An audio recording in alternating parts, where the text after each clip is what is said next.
Yeah.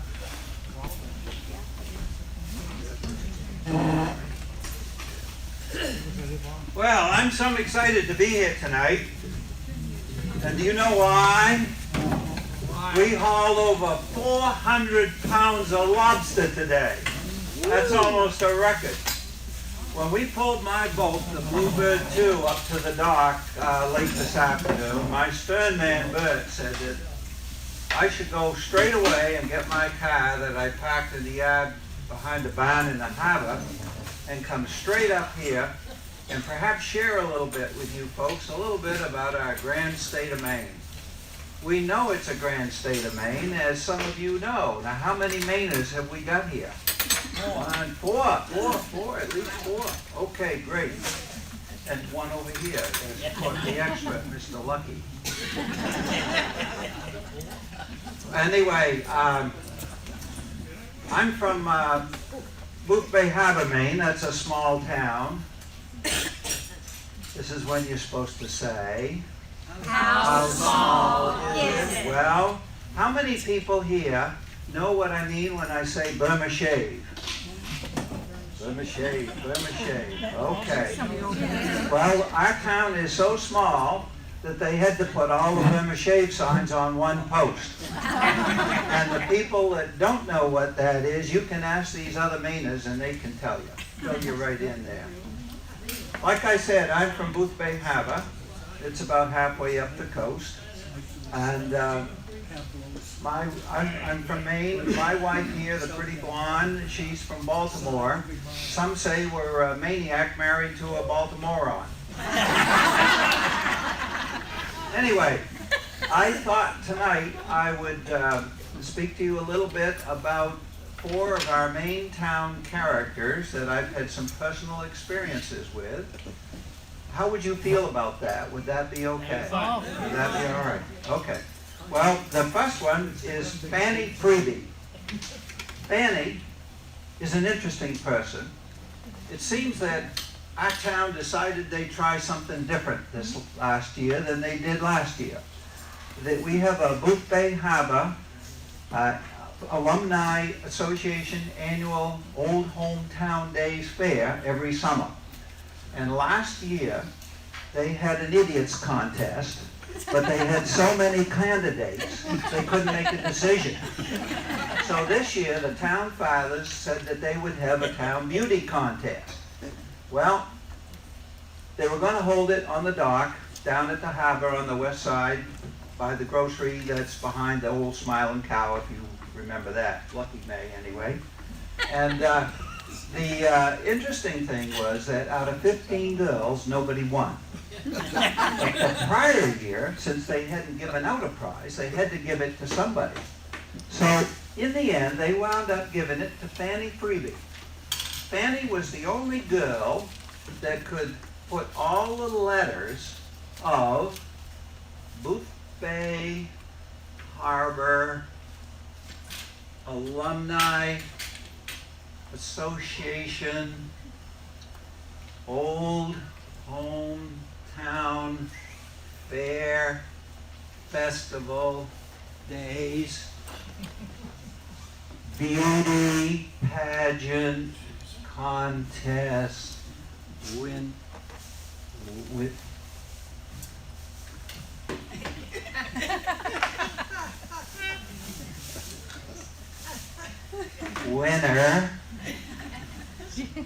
August 16, 2016, across her chest.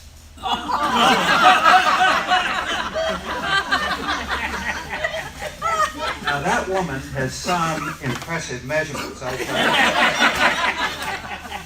I'm talking like 44, 24, 44. And those were her legs. I don't suppose any of you had a chance to see Fanny sit down, but let me tell you, that's a sight for sore eyes. Imagine this. On her right knee, she's got a tattoo of a volcano. And on the left knee, she's got a tattoo of the devil. And let me tell you, when that woman sits down and she crosses her legs, would you believe it? Would you believe it? Yes, I would. It looks like a place none of us hope to go that begins with the letter H. Our second citizen is, let's see now, we've got to talk about Percy Brewer. Percy has a farm that's on the north side of the harbor, just beyond the blueberry factory up on the Batter Island. He and Horace love to go hunting in the fall.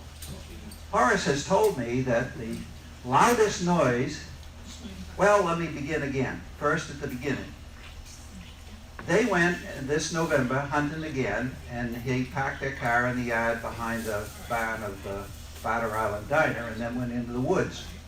And Horace told me later that the loudest noise he had ever heard in Maine, and ever heard actually, I guess, occurred a little later when Percy, about noon, had to go behind this high bush and take care of a rather urgent personal matter. About 10 seconds later, Horace heard the loudest noise he'd ever heard. It seems that Percy had turned around and put his buttocks, when he squatted, right straight down into the open metal jaws of a Maine bear trap. But Percy had another problem, too. It seems that for some reason or other, he'd shot his neighbor. And so he immediately telegraphed down to his attorney in Lewiston and said, "I'll pay you $10,000 if you get up here quick and you defend me." Lewiston lawyer immediately telegraphed back, "Leaving Lewiston for Moosehead within the hour. I'll be bringing 3 eyewitnesses. I think 3's enough that you can get off." Let me repeat that. Well, that took care of Percy anyway. I don't know if he ever got off or not, but I sure hope so. He had the right attorney, didn't he? The next fellow that I would share with you is Clyde. Now, Clyde's a bit slow. He never got all the insulation put in the attic that should have been there. We lobster and just say he's the kind of fellow that never could keep 2 oars in the water at the same time. Let me give you an example. Clyde took a roll of toilet paper to a crap game.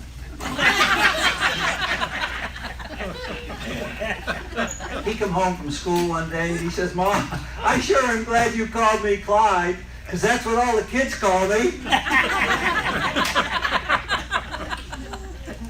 I went to church as usual, like all of us do at Christmas time last year, and I happened to walk in and was sitting there behind Clyde, and Clyde's singing away, "Leon, Leon."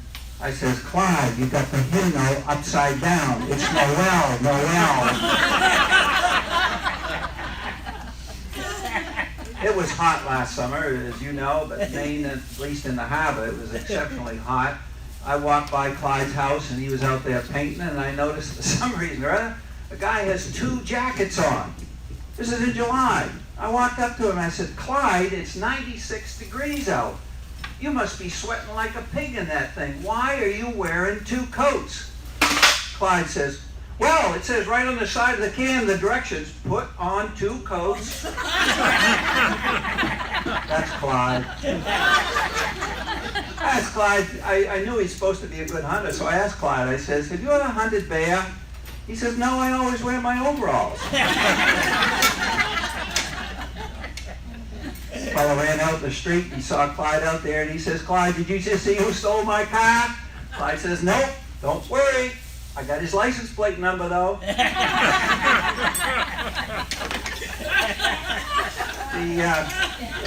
I also noticed one time, then Clyde told me he was going to go measure the height of his flagpole, so he went and got the ladder. When he comes back, I says, "Clyde, why don't you just lay it down on its side and measure it?" "Well, as you know," he says, "I want to know its height, not its length." But I think the best story I remember about Clyde was that when these 2 Martians had trouble with their spacecraft, They landed it in the field behind the barn in Clyde's farm, and he saw them and wandered on out to see what was going on. He walks up to them and he says, "Where are you fellas from?" "We're from Mars." "Gee," Clyde says, "I love your candy bars." Oh, that's Clyde. I can't forget Clyde's father, though. He was quite a guy. He was a hero in World War I, you know. He was a spy. Well, he and two others got captured, and they were sentenced to die by the guillotine. One was a Frenchman, the other was from England, a Britisher. Well, they brought the Frenchman up first, and they rigged the guillotine all up and held the rope, and they said, "Any last words?" "Vive la France!" They let the rope go, guillotine comes down, shh, boom, and stops an inch from that man's neck. They looked at that sort of a situation and knew he had to be innocent for that to happen. They let him go.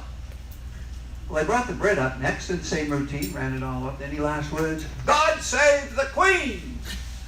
Let it go, comes on down, kaboom, stops again, just an inch from his neck. They were obviously witnessing a miracle, right? So they let him go. Next it was Clyde's father, brought him up, same routine. "Any last words? Any last words?" Clyde's father says, "Yeah. Did you fellas know there's a knot in that rope?"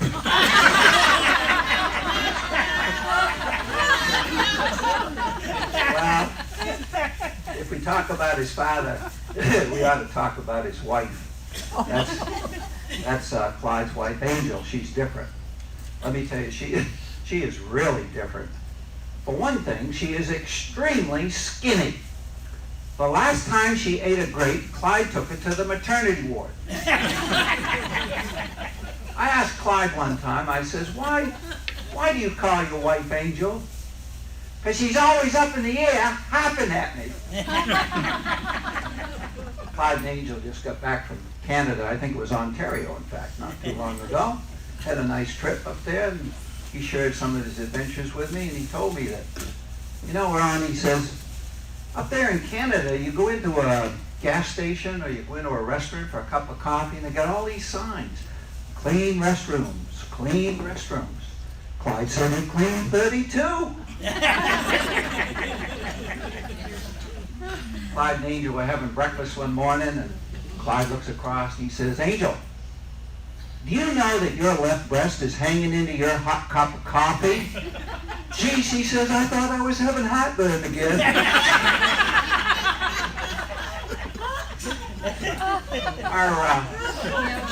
Our third character, well, I shouldn't call him a character. He's a citizen. I shouldn't call him a character. Our third citizen is Ed Cooley.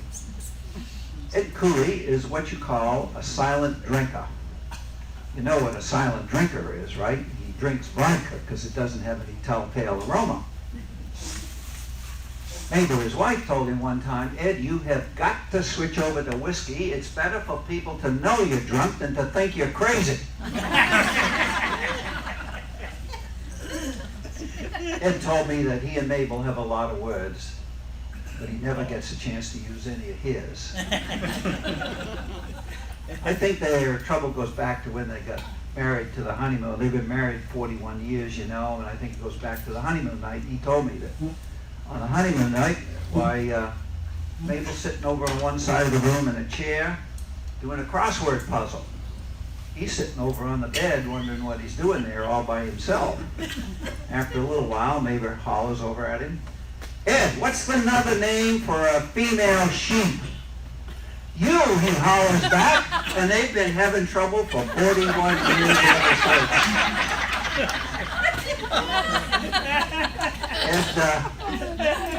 Ed sometimes goes down to the Batter Island Diner for breakfast and orders the same thing he gets at home: burnt toast, cold coffee. When the waitress brings it to him, he asks her to sit down beside him and nag him. Ed stayed out kind of late a few nights ago at the Downeaster bar, and bartender says, "That's enough. I know you had enough, Ed. No more." Ed says, "I have not had enough. I'm not drunk, and I'll prove it to you. You see, Over there at the door, you see that cat coming in. Even from here, I can tell that that cat's only got one eye, and it's pink. Bartender looks over and he says, that cat ain't coming in. He's going out.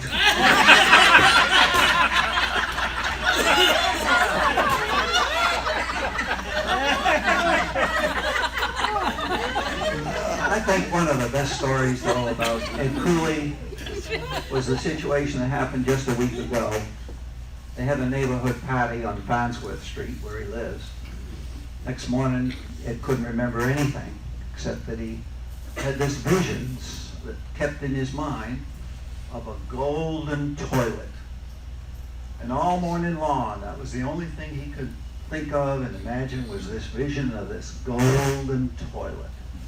And it got to him enough, he just really wanted to go and find out where that was and see it again. So, since it was a neighborhood party, he started going down the street, knocking on the doors to find out where it was and inquiring.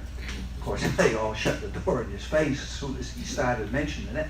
But anyway, he got to the last house on the street, and the wife opens the door, and he says, do you have a golden toilet? And the wife turns around to her husband, who was upstairs, and she says, Harry, the drunk is here again from last night, the guy that crapped in your tuba.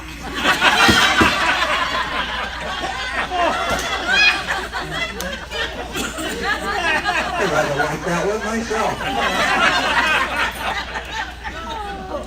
I can tell most of these with a straight face, but 2 or 3 are real good.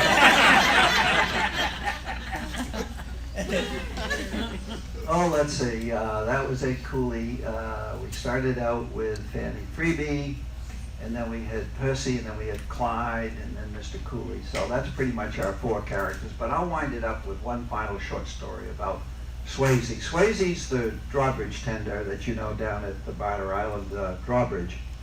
Runs between Barter Island and Trevitt. It's a small bridge, manually turned.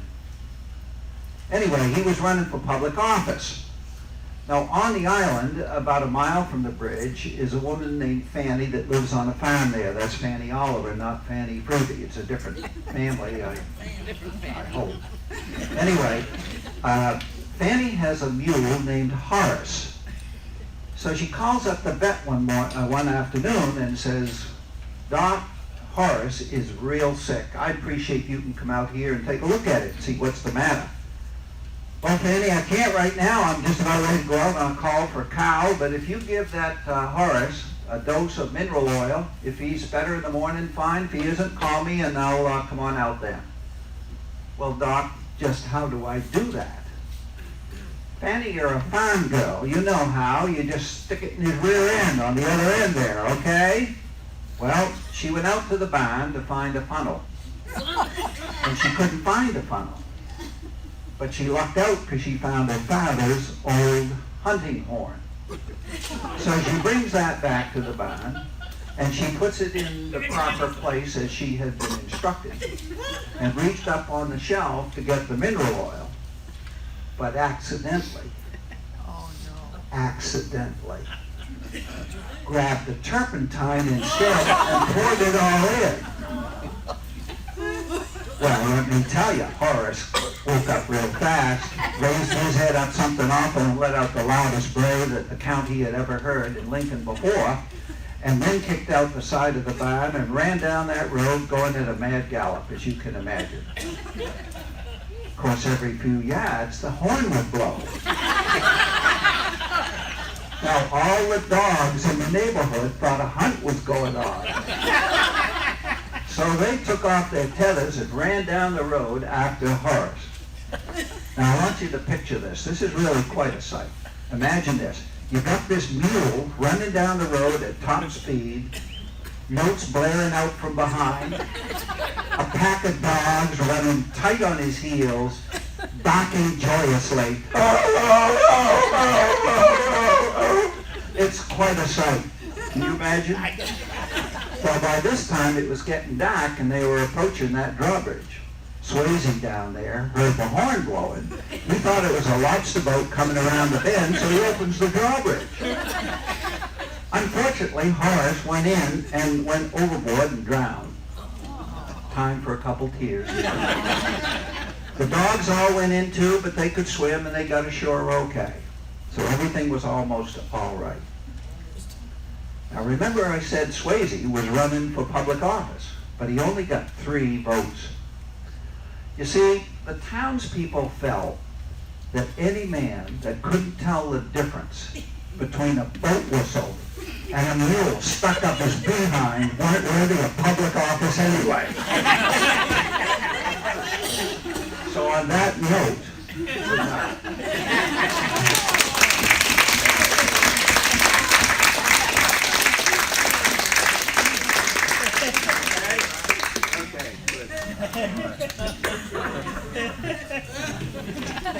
Talk about some professional humor, huh?